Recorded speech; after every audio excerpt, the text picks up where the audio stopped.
Coming down to the basement is my new friend, Jeff Lantos. Jeff, welcome. Thank you. Let's talk Henry Wadsworth Longfellow. He is a famous American poet and educator, and you make quite a claim. You say he lied. How did he lie? He distorted the facts about a significant event in American history, and he had a hidden agenda, and that's the reason he lied. I definitely want to get to that hidden agenda, but give us the cliff notes here. We're talking about the poem Paul Revere's Ride. Tell us what the poem is about and how it was accepted at the time. Paul Revere was the Hermes, the messenger of the American patriots. His first ride came after the Boston Tea Party, where he was sent down to New York to tell the tea merchants there what had just happened in Boston and urged them not to accept any of the British ships that were bringing tea into New York. And then further messaging went down to Philadelphia. So the whole East Coast was involved in this tea boycott in December of 1773. Revere was a silversmith in Boston, a member of what they called the mechanics in those days, artisans who made their living with their hands. A very reliable guy, member of several social clubs, knew many of the leaders of the revolutionary movement. They trusted him. He was a good horseman, which was very important in those days when you were riding 300 miles through all kinds of weather, day and night. So he became the messenger, and his boss was the Patriot spy master, a wonderful, brilliant guy named Dr. Joseph Warren, a medical doctor. Think about how ingenious it is to have your medical doctor as a spy master, because anybody can walk into your office without suspicion, because the assumption is they're going there to have their ailments treated. So not only could sick people walk in there, but also people with information that they needed to convey to Dr. Warren. On the night of April 18th, Warren began getting a number of messages saying that there was going to be a secret British march out of town that night, and they were headed for Concord, Massachusetts, about 18 miles west of Boston. And the reason the British were headed for Concord is because that was the Colonial supply depot. That's where all their war materials were stashed. Not just gunpowder and muskets and musket balls, but also everything else that is needed for war: shovels, canteens, all kinds of food, thousands of pounds of codfish, salted codfish. You had to feed the army, give them protein. Thomas Gage, the British general, figured, well, if I can burn and destroy this colonial depot, the colonists won't be able to fight back. They'll have words, but they won't have any bullets. And so that was the aim of the British that night. 700 or 800 soldiers were going to march 18 miles to Concord, destroy the colonial military stores, they called it. And when Dr. Warren got word of that, he sent Revere and another alarm rider, William Dawes, riding through on different routes to Concord to warn them to get those supplies out of there as fast as possible, or at least hide them. So that was what Revere was doing on the night of April 18th. Now, it's notable, you mentioned already a few names that are not even really part of the poem. Warren and Dawes weren't even addressed. Already we can tell that the poem was somewhat of a simplification. The poem was a lone hero myth, a familiar trope in American history. Think of Gary Cooper and At High Noon. Think of John Wayne at the Alamo. Think of Thomas Carlyle, the great man theory. This was Longfellow paring the story back to the bone and telling it through the eyes of one man who did everything by himself. One reason he might have picked Revere is because it was a better word to rhyme than Dawes. That's an interesting take on history and what we choose to put in the stories we tell about history. You've already mentioned a bunch of information or a bunch of facts that we see nowhere in the poem. So let's talk about how Henry Wadsworth Longfellow lied. One is he didn't mention the spy master. He didn't mention Dawes. Tell me about some of the bigger and smaller lies, maybe even some of the more egregious ones that Wadsworth Longfellow told about Revere's actions? It might not be what he told as what he left out. It's very important to know that Revere and Dawes were two of approximately 30 alarm riders who were on the roads of Massachusetts that night. The Colonial alarm system had been well honed for 100 years, going back all the way to King Philip's War in 1676, 1675, 76. That's when half of the towns in Massachusetts were attacked and burned by Native Americans making what turned out to be their last stand to stop incursions onto their land by the white settlers. So beginning in the late 17th century, the colonists of Massachusetts put together an intricate alarm system, not only involving riders, but also gunshots, bonfires, even trumpets. There were black people riding, there were women riding. And by the night of the British incursion toward Concord, the system was so well organized that word of the British march spread all the way to the New Hampshire line before the British had even slogged through the marshes of Cambridge. Think about that. Word of their march had spread 40 miles, and they were still in Cambridge. And that's one reason why they were stunned at the number of colonists who lined the roads, not only on their way to Concord, but more importantly, on the way back, because there was only one road to Concord. And if you were a British soldier marching 18 miles into a hostile countryside, you weren't about to leave the road to get back. You had to get back on what was called the Great Road. I want to make a point of what you just said there, because it's fairly surprising. Most of us, when we think about Paul Revere's ride, we see this lone soldier yelling, "The British are coming, the British are coming." But the reality is that there were dozens of people and that this alarm system moved within hours. I remember one of the things as I read your book that I was so surprised about is that we're not talking about days in which these actions take place. They're really talking about hours. Another thing that sticks in my mind is this idea of one if by land and two if by sea. We hear this all the time as if this was really significant. But now you say that in reality, that whole signaling system, at least to Paul Revere, was not that important. No, that was a brilliant couplet by Longfellow.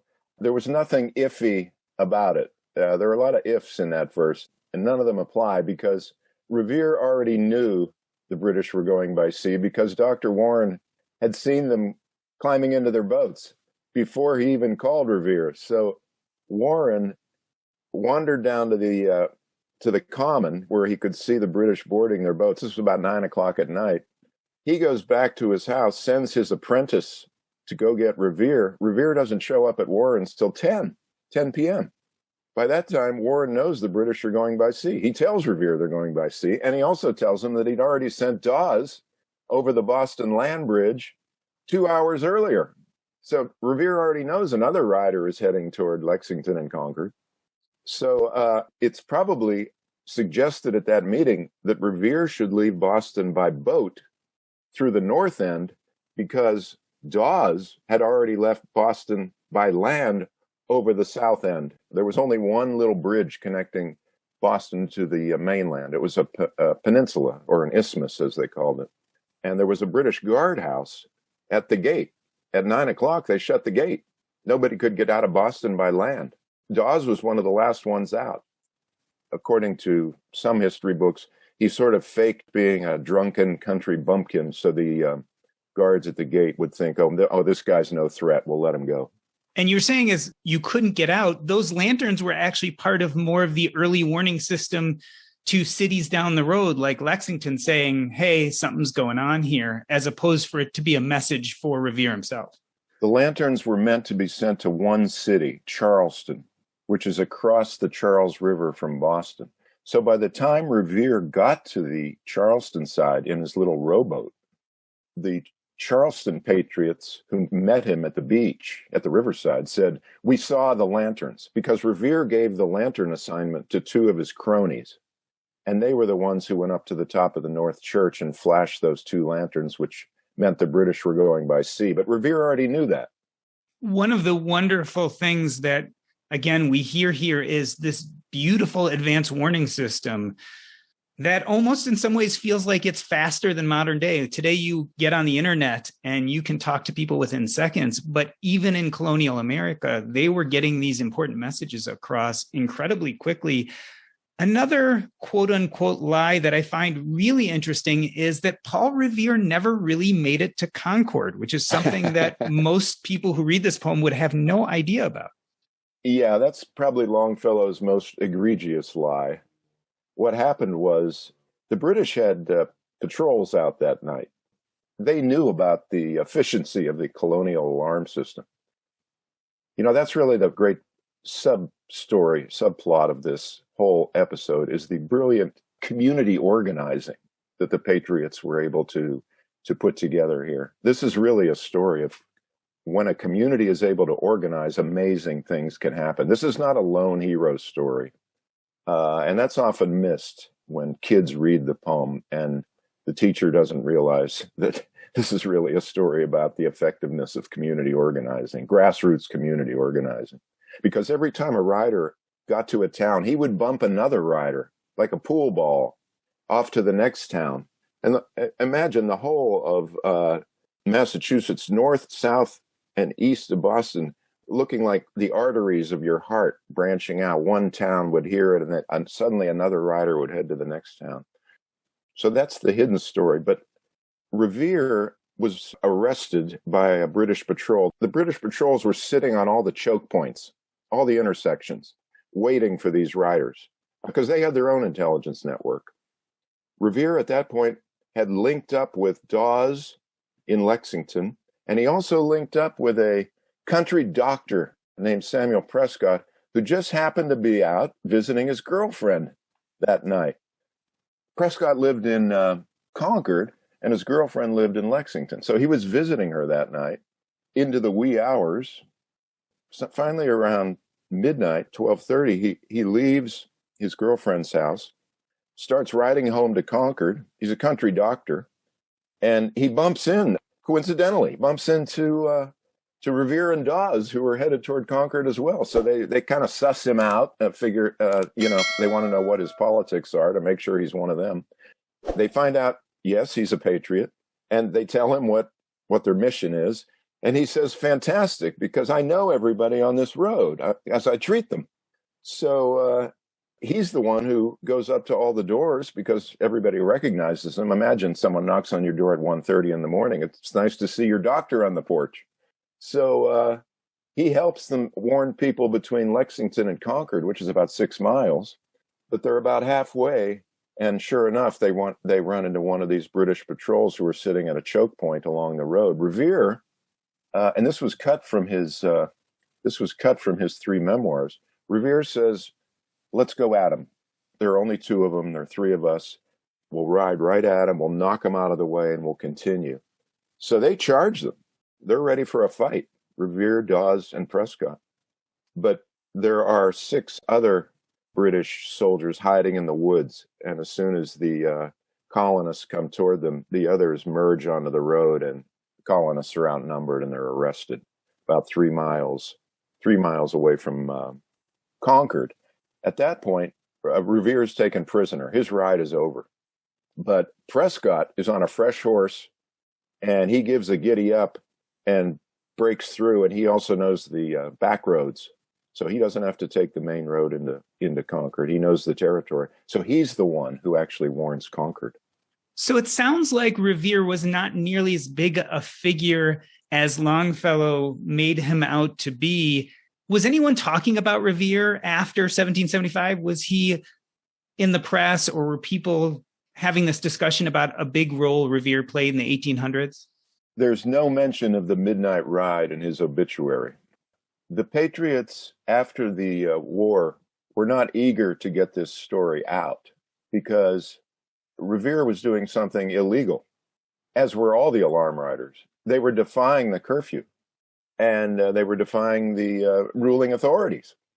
The Patriots said, the less said, the better, because let's make it seem that we're the victims in this, that we took no offensive action, that we had, that we were passive.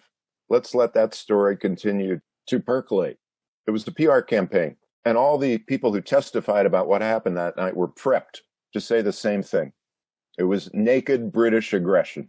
So how and when does Longfellow actually hear about Revere? Not till 1832. A publisher, Buckingham, went into the Massachusetts archives and came out with 3 accounts of Revere's Ride, which had been buried. In fact, Revere had submitted one of his accounts to the Patriot leaders, along with the other people who were involved that night, and they rejected his because it was too aggressive. It wasn't the story they wanted the public to digest. So the story was buried, and it was uncovered by a Boston publisher, Buckingham, who published it in a magazine in 1832. And lo and behold, who has a piece in that same magazine? A young Bowdoin professor named Henry Wadsworth Longfellow. And Longfellow reads Revere's account, makes a mental note, and puts it in long-term storage so that he can pull it out at the right time. Longfellow was teaching at Bowdoin at the time, before he was appointed at Harvard. He taught English until 1854, when his poems began selling and he had enough money to retire. So help me understand this. The ride takes place in 1775. Longfellow hears about it in the 1830s and makes a mental note. Why does he wait till 1860 to actually write Paul Revere's Ride? He had a lot of other obligations at the time, and a lot of kids. He had 5 kids. He was teaching full time at Harvard by this time. He learned, get this, 13 languages. Wow. He was a genius when it came to learning new languages. So he would go to Europe and pick up a new language in a month, every language you can think of. So he was a lingual genius. And he had a full class load. In his diaries, his journals, you can read how tired he is of teaching and how he can't wait for the summer, just like teachers today. And also, he was pretty dependent on his father-in-law, who was pro-slavery, by the way, because his father-in-law was involved in the cotton business. And he needed cheap cotton, and you only got cheap cotton if you didn't pay your workers. And his father-in-law bought his house for him. And he also bought the property next door so that Longfellow wouldn't lose his water view of the Charles River. So tell me about 1860, though. Was there something more significant about what was going on in the world at the time that made him decide to write the poem then? Well, this was just prior to the secession of South Carolina and 5 other, eventually more than that, southern states, and the attack on Fort Sumter a year later. And also Longfellow's best friend, Senator Charles Sumner of Massachusetts, had been beaten up, really beaten up on the floor of the United States Senate by a pro-slavery Southerner, beat him with a cane. And Sumner was so injured that he had to take years to recover.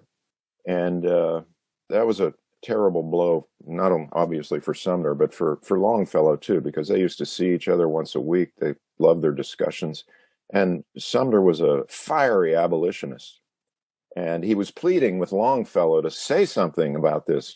I need your help. I need your poetic help. And Longfellow said, be assured that as soon as the inspiration hits, I'm going to write something. Well, the inspiration hit in April of 1860. That was after Longfellow took a tour of the Old North Church. He went down to the north end of Boston and went up into the steeple where the lanterns were hung.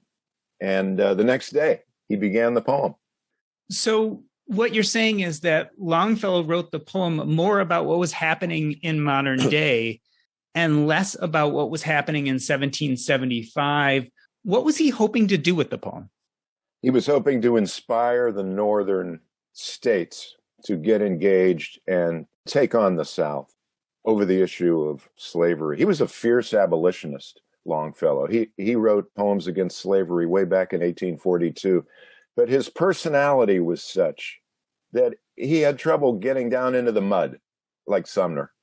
Plus, he had this conflict with his father-in-law, who was pro-slavery, or at least needed the money that the slaves in the South were producing. So it was very awkward because he couldn't have Sumner and his father-in-law over for dinner at the same time. And finally Longfellow's wife said, you got to stop this. They don't get along. We can't talk about slavery when Dad's here. So Longfellow had that little bit of inhibition on the personal end, but also he was a poet. He liked to come at things, as Emily Dickinson says, to come at it slant. Tell the truth, but tell it slant, meaning come at it indirectly. Don't hit him on the head with it. So Longfellow brilliantly incorporated the revolutionary story to really tell what was a Civil War story. So if we put that in perspective, if Longfellow was really telling a Civil War story, let's look at this through the eyes of 2021. Was he successful? At the time he was. But over time, people didn't realize Longfellow's motives. I would say up until around 1900, most teachers were aware that this was really a Civil War poem. Longfellow dropped out of favor in the early part of the 20th century. He was considered not avant-garde enough. But Paul Revere's Ride never lost its popularity, except the real meaning of the poem was lost. And that's why it'll be good to let people know what was really behind this poem, what was going on in America at that time, what was his motive, and did it succeed? What did it do for his career and his wealth? What happened after Paul Revere's Ride came out? His wealth never suffered a setback. He continued to he was the best-selling author, not only in America, but in Europe. His poems he sold more copies in London than he did in New York. He was very close with Charles Dickens. He was very close with European writers, took several trips to Europe. In fact, that's where he met his wife. He was revered. If you wanted to write a fan letter to Longfellow, you didn't even have to put the address or the city. You just put Henry Longfellow, world famous poet. Hundreds of people would come to his door to say hello. He was a major celebrity, and he was getting paid. He'd get paid $1,000 for 10 poems. This is at a time when a U.S. senator would make $6,000 a year. Longfellow was getting $1,000 for 10 poems. So let's bring this discussion to modern day. What do you think we learn as a community from Longfellow's poem, his purpose in writing it, and how it was accepted over the years? I'm thinking about the stories we tell. Either, let's say we're in a job interview and we're telling stories about ourselves, or maybe you're a founder of a company and you're going to tell the story of how that company came to be. Longfellow told a story, but he lied, and yet his intentions were good. Is it okay to fib a little bit? I mean, as we're out there in the world telling our stories and moving forward in the world, is it okay to embellish? I mean, it certainly seemed to help Longfellow. Yeah, that's a great question, because I think it was William Randolph Hearst, or one of the newspaper publishers, said, if the story's not as good as the myth, print the myth. As a country, we live by a lot of myths. If you study history, you realize that the stories are deeper than that. They can't just be boiled down to a guy chopping down a cherry tree or one guy riding through the night screaming, "The British are coming." If you get into the backstory, I think you really get into the idea of, you get away from the great man theory of history. That's so easy to teach and absorb. It's much tougher to teach people that community organizing at the grassroots level is really what changes a country. That politicians have to be pushed by the people at the bottom. The great man theory of history can only go so far. I mean, it's great for paintings and museums, but that's not how things really happen. The book is called Why Longfellow Lied: The Truth About Paul Revere's Midnight Ride. Jeff, this is available everywhere? Yes, it is, starting August 3rd.